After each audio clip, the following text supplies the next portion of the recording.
Inilah kisah pengemis buta yang setiap hari menghina Rasulullah. Tapi justru Rasulullah lah yang menyuapinya makanan dengan penuh kasih. Hingga hal ini terjadi. Di sudut pasar Madinah yang ramai, seorang pengemis Yahudi buta setiap hari duduk menunggu uluran tangan. Namun di sela doanya yang lirih, ia sering berteriak pada siapapun yang lewat. "Wahai saudaraku, jangan dekati Muhammad. Dia itu orang gila, pembohong dan tukang sihir. Jika kalian mendekatinya, kalian akan dipengaruhinya."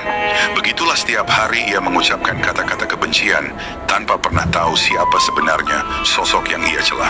Namun setiap pagi Rasulullah datang kepadanya membawa makanan. Tanpa mengucapkan sepatah kata pun, beliau duduk di samping pengemis itu lalu menyuapinya dengan lembut. Tidak sekalipun Rasulullah menyinggung keburukan atau membalas caci makinya. Bahkan beliau menghaluskan makanan itu terlebih dahulu dengan mulutnya agar mudah ditelan oleh sang pengemis yang tua dan lemah itu. Begitulah kebiasaan itu berlangsung hari demi hari hingga menjelang Rasulullah wafat. Setelah kepergian beliau, pengemis Yahudi itu menunggu, namun hari-harinya berlalu tanpa ada yang datang membawa makanan lagi.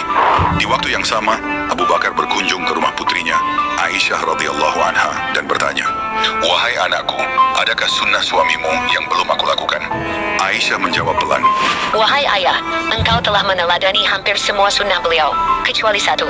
Setiap pagi Rasulullah selalu pergi ke ujung pasar untuk memberi makan seorang pengemis Yahudi buta. Mendengar itu, Abu Bakar pun segera menuju pasar keesokan harinya dengan membawa makanan.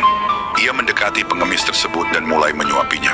Namun pengemis itu berteriak, "Siapa kamu ini? Engkau bukan orang yang biasa datang padaku." Orang itu selalu menghaluskan makanan ini terlebih dahulu, lalu menyuapiku dengan mulutnya sendiri agar aku mudah menelannya. Mendengar itu, air mata Abu Bakar menetes deras. Dengan suara bergetar ia berkata, "Aku memang bukan orang yang biasa datang kepadamu. Aku hanyalah sahabatnya.